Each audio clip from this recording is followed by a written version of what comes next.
Could I just address one question myself to any panel member that wants to actually answer it? And that is one of the areas that we haven't mentioned is very, very important in any city, in small city, is how we get rid of our rubbish. And, because it is the bane of an awful lot of cities. And I just wondered whether anybody wants to comment on that particular project about how that's been addressed.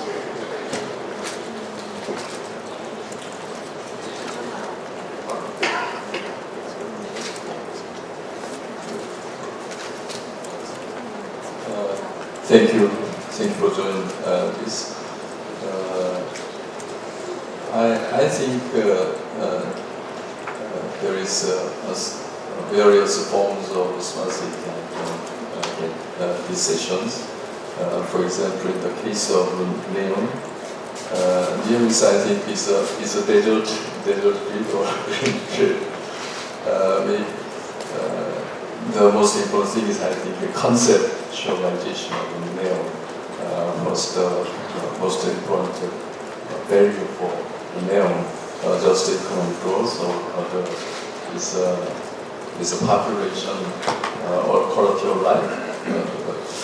And another point is in the case of UK, I think UK, I know UK approaches is national level or city levels, and the approach is very systematic and strategic, I think, and the UK government makes some benchmarking from all over the world, so that approach is a good example. And until now, our Korean government thinking about our government feel some duty to support our citizens, our people, by the budget of our taxpayers. So that is an oriental way our government manage or control all of these kinds of things. So that is different ways this message. I think I was also thinking about, we talked about transportation a lot in smart cities, but one of the things that all citizens do is create an awful lot of waste. And there are some very good examples around the world of it, but I don't know, for instance, Keith, whether you've got that planned in. There's a fantastic system that I don't know if anybody's seen the system I see in Stockholm, which is a new area called Hammarby, where they've got the vacuum waste collection, which is absolutely fantastic. And people just use the receptacles, and then it's collected centrally, so you don't have vehicles going about, you don't have the noise that goes about, you don't have the unpleasantness that we get in the UK, for instance. Yeah, so I think, John, again, the advantage in NEOM is that we're custom designing our smart cities. So we've had discussions about underground corridors that would be combined utilities, waste collection, waste recycling, selection for reuse, etc. We've looked at some of the systems, pneumatic waste collection as well. Singapore's trialling that in quite big areas. So again, if you can custom design, you can put that type of infrastructure into the design and the planning stage right from the beginning. Then you can combine a lot of, it could be security services, it could be waste collection, it could be communications, as well as the normal utilities that could be run in these common services tunnels. So we're very interested in seeing some of the systems that actually work already and see if we can improve upon that. Okay. Sorry, could I take some questions now, please? Version of a smart city. One is brown version, and the other one is green version. And even in the green version, so we have the NEOM city and the Songdo, which is the different dimension, I guess. So it gave us a lot of thinking to choose. And having said that, I want to focus on three questions on to Mr. Martin. Again, my name is Won Dong-soo. Again, let me start with the congratulating the session organizer. You gave us two different versions of smart city. One is brown version, the other one is green version. And even in the green versions, we have the NEOM city and the Songdo, which is different dimension addresses. So it gave us a lot of thinking to choose. And having said that, I want to focus on three questions on to Mr. Martin. Mr. Martin, you have a dream job as a project manager. You are given empty lands of pre-Asian side. On top of that, you have almost independent governance to design yourself. So it is almost a dream job of every developer can think about. So my first question is that how can you end up given a job for the first place? And the second one is that now say you told us you are thinking about at least a 10-year project or program, but Dr. Zhang told us that the Songdo is now also more than 20-something years of life.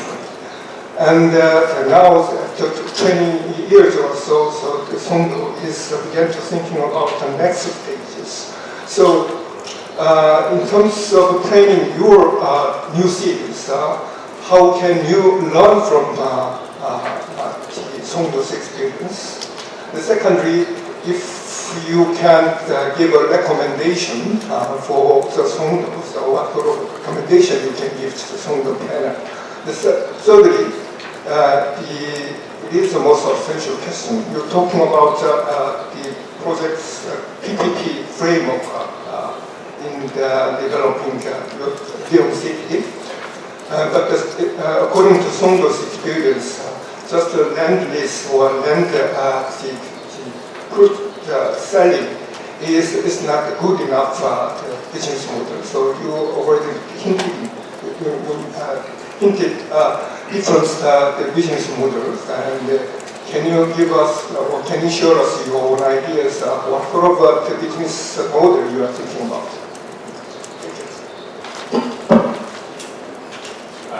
If I recall the sequence of the questions, how did I get the job? I think that's the first one. I think I've been very fortunate to work with some great minds and visionary leaders, between the gentleman here, in my past. I've been very fortunate to have very good experience in large projects. In other words, he spins a very good laugh. You've got to talk a good game. But I think my experience, why I was approached, was that I have a combination of probably three elements to my experience. 10 years of large construction projects, hard tendering, being lucky to make 2.5% margin, that's if everything goes well, and nothing ever goes well on major projects. 10 years of PPP projects, so understanding what government need, what private sector need in multiple stakeholder environments, and being able to think about the whole life of asset as well.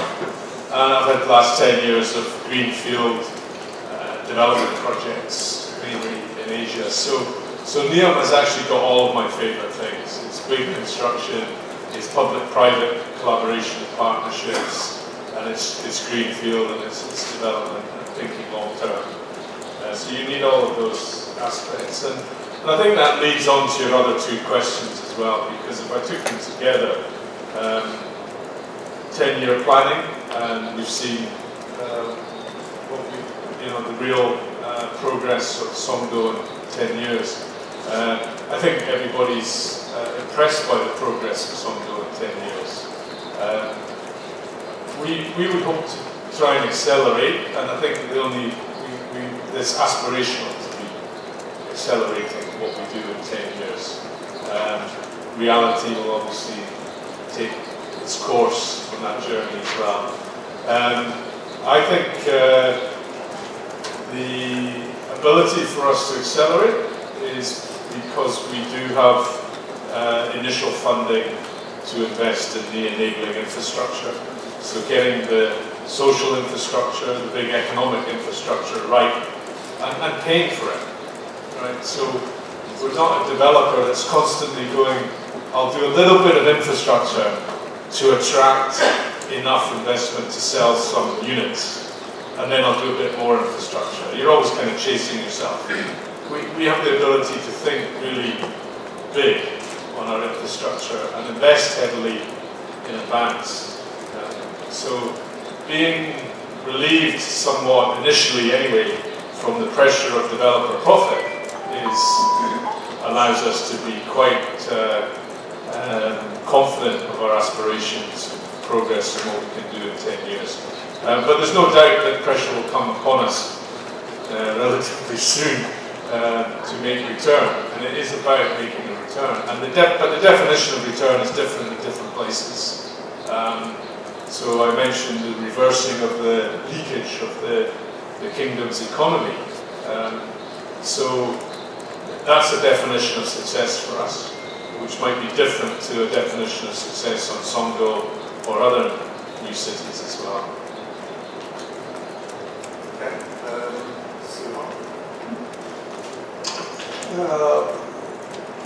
무엇보다도 이 자리에서 IPM의 회장님 그리고 우리 그 조대한 우리 사업단에게 감사드립니다. 이렇게 세계적인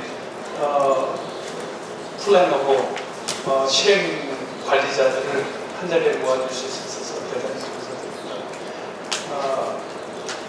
한 가지 제가 이제 한국 쪽에 여쭤보고 싶은 거는 송도를 처음부터 지켜본 제 입장으로서 과거에 우리가 선진국에서 혹은 벤치마킹을 통해서 무엇이 가장 베스트인가를 갖다 심기 위해서 노력했었던 시행착오를 거쳤다고 생각합니다. 지금 발전하고 있는데 과거에 공원 만들어 놓고 잔디를 밟지 마시오 해서 우리가 잔디에 못 들어가게 하던 시절이 있었습니다.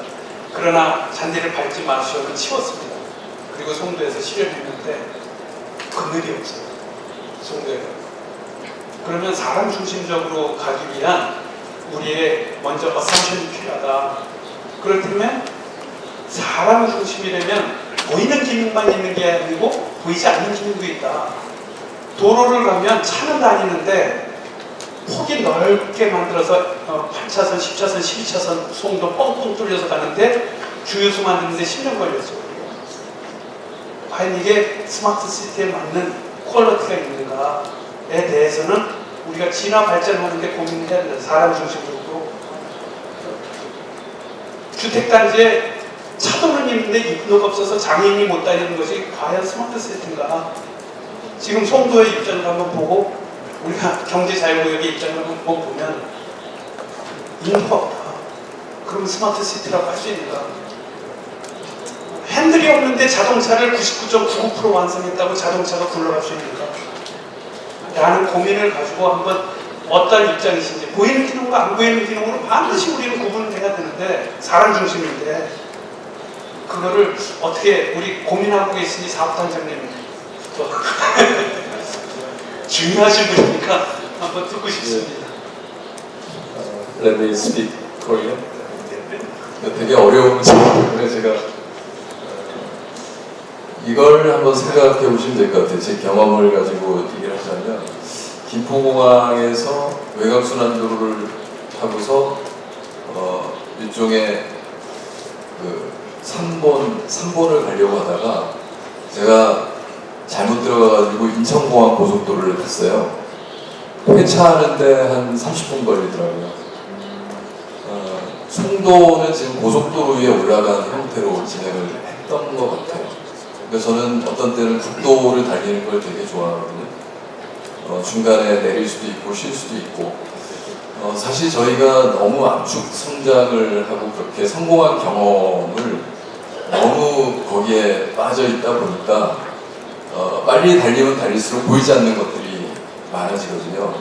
이제는 좀 템포를 조정해야 될 때가 온 것 같고요. 송도가 잘못됐다고 보기에는 일반적으로 도시에 대한 성공을 얘기할 때 원 제너레이션을 얘기를 합니다.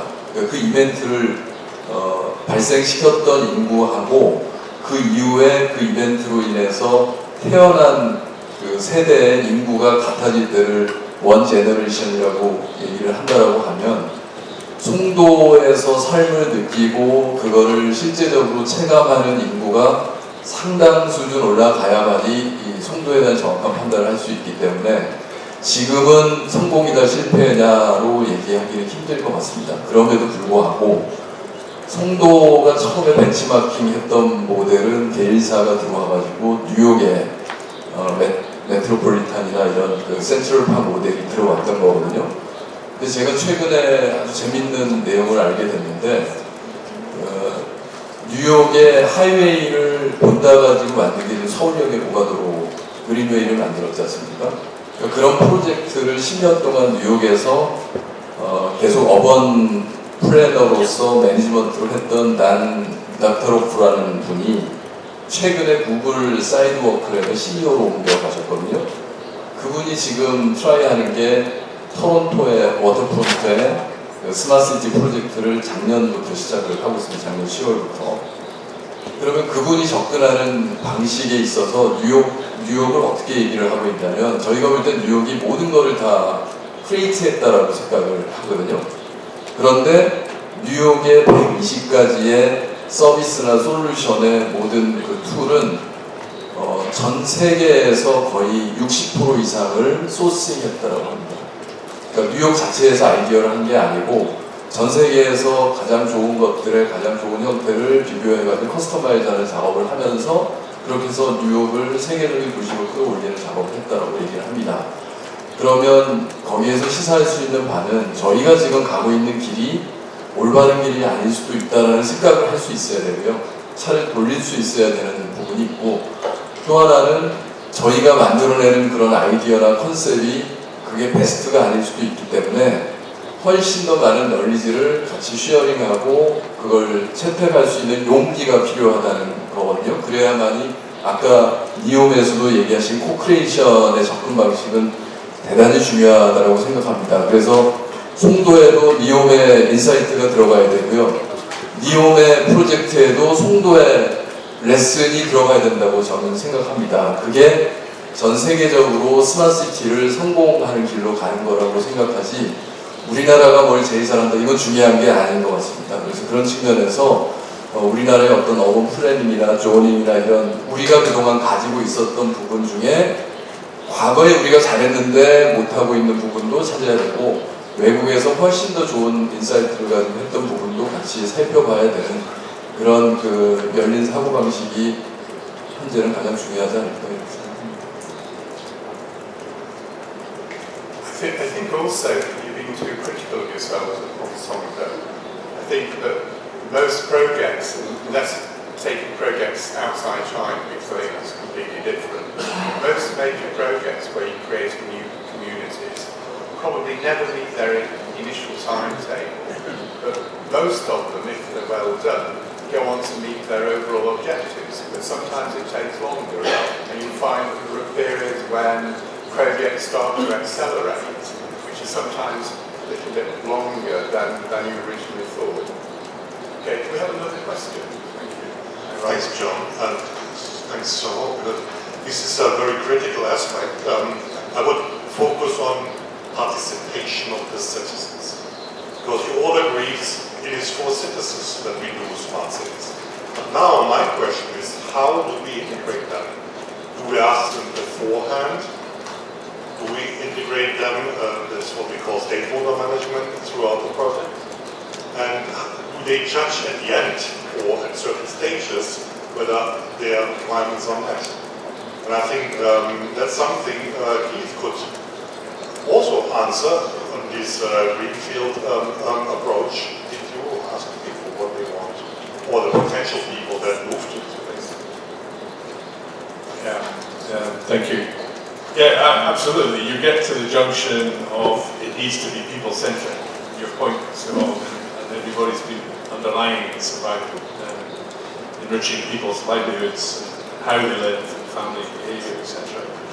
So we also got to that junction very quickly in thinking about NEOM and the strategy assessments that we've gone through.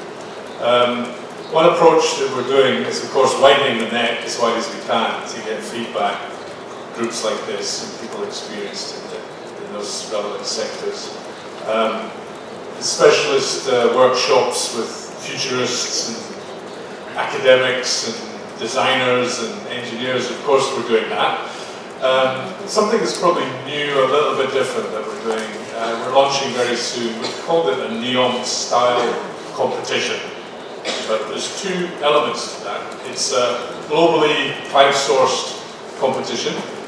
I'm not sure if it is a competition. I mean, there is a prize or two, but certainly it's getting information from the people and asking the planet, if you like, how would you design NEOM? So we're very soon going to launch that. There's two streams to it. One stream of the competition is for professional companies to form consortia, to get together and put ideas to us.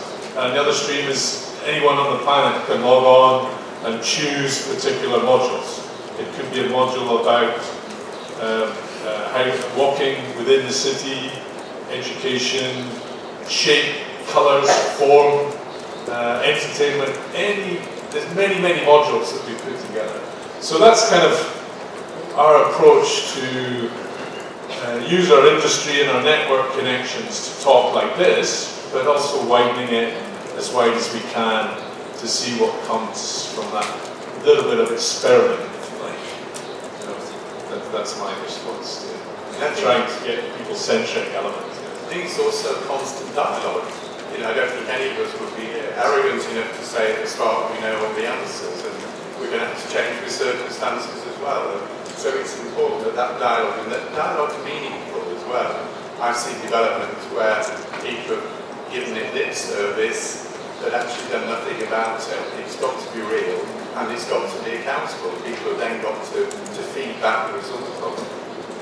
In a Bradford, like in Germany, we had a big clash in Stuttgart Hauptbahnhof, where the people were not asked for how this should look like. So participation is now in our regulations.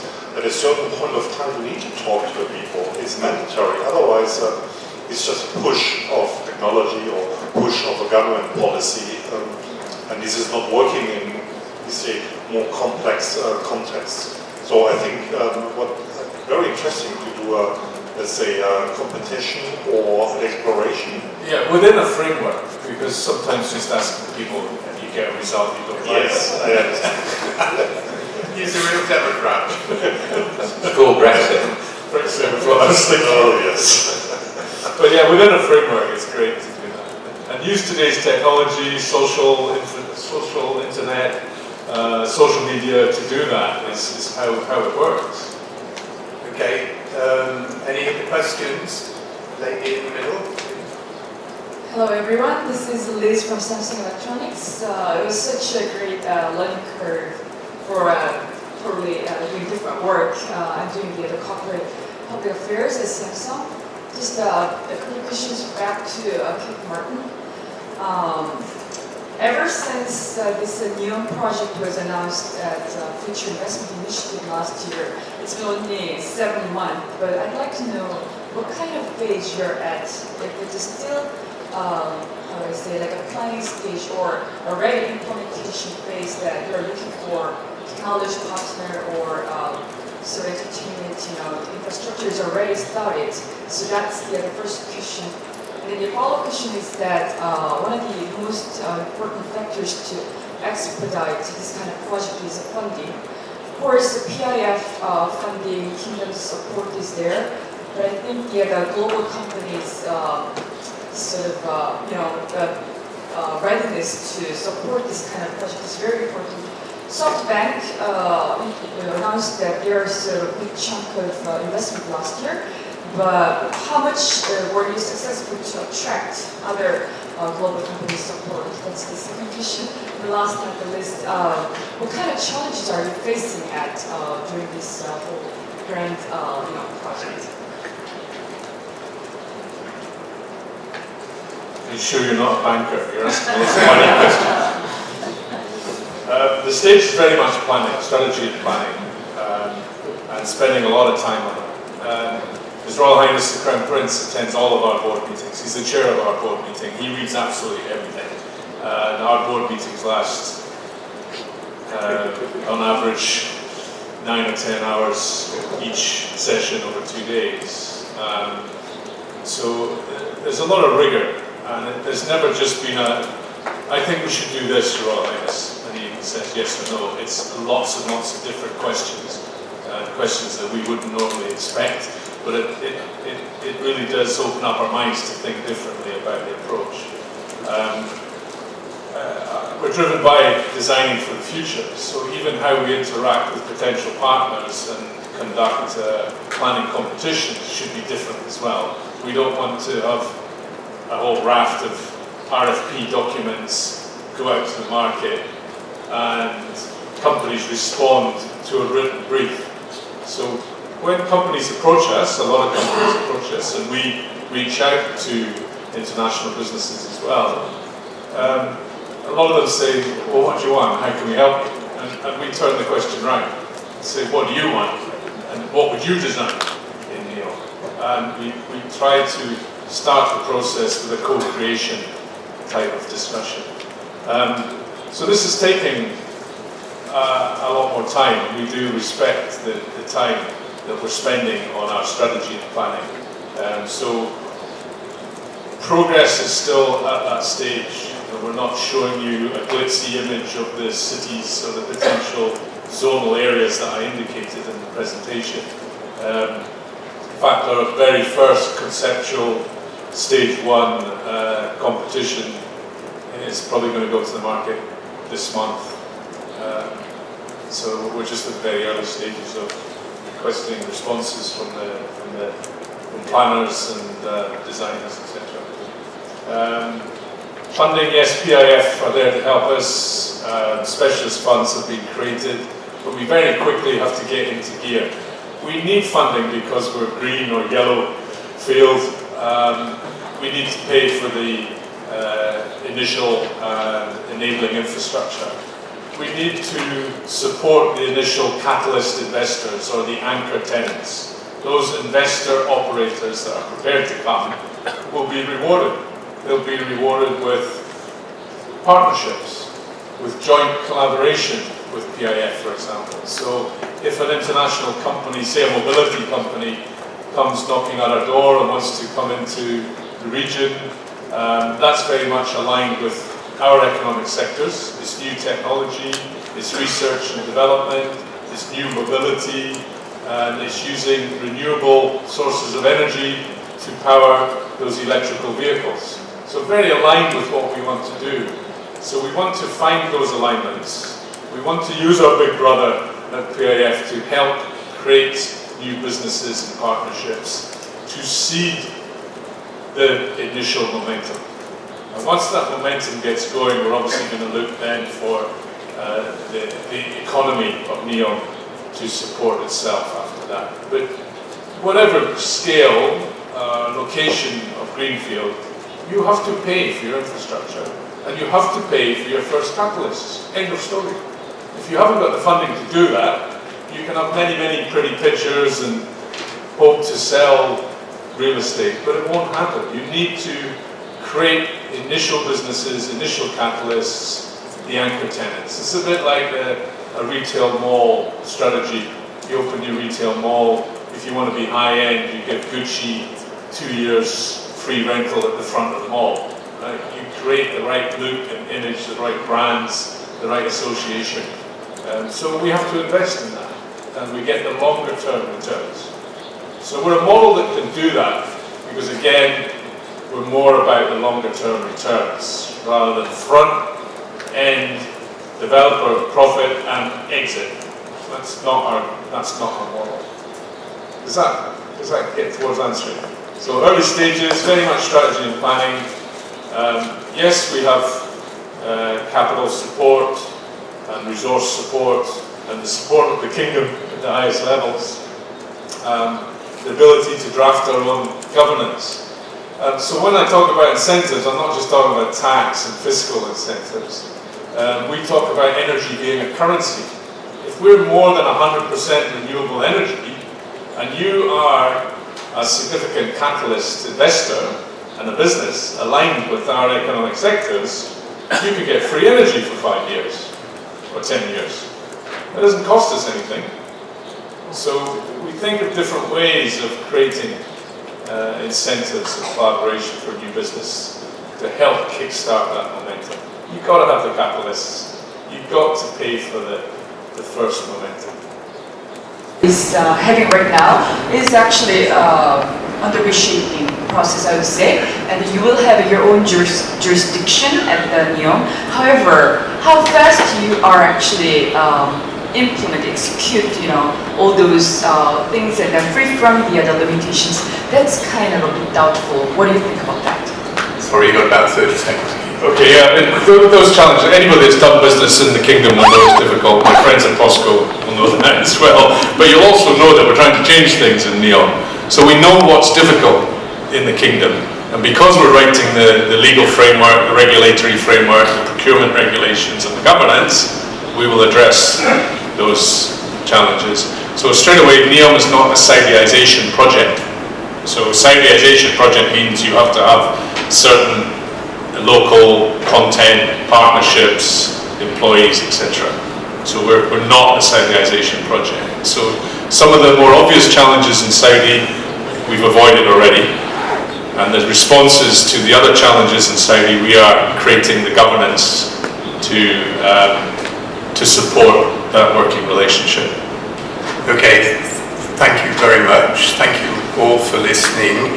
Thank you to all the presenters of the papers, and we'll give you the rest of the time for some tea before you're coming back at 4 o'clock, I think. 네, 수고하셨습니다.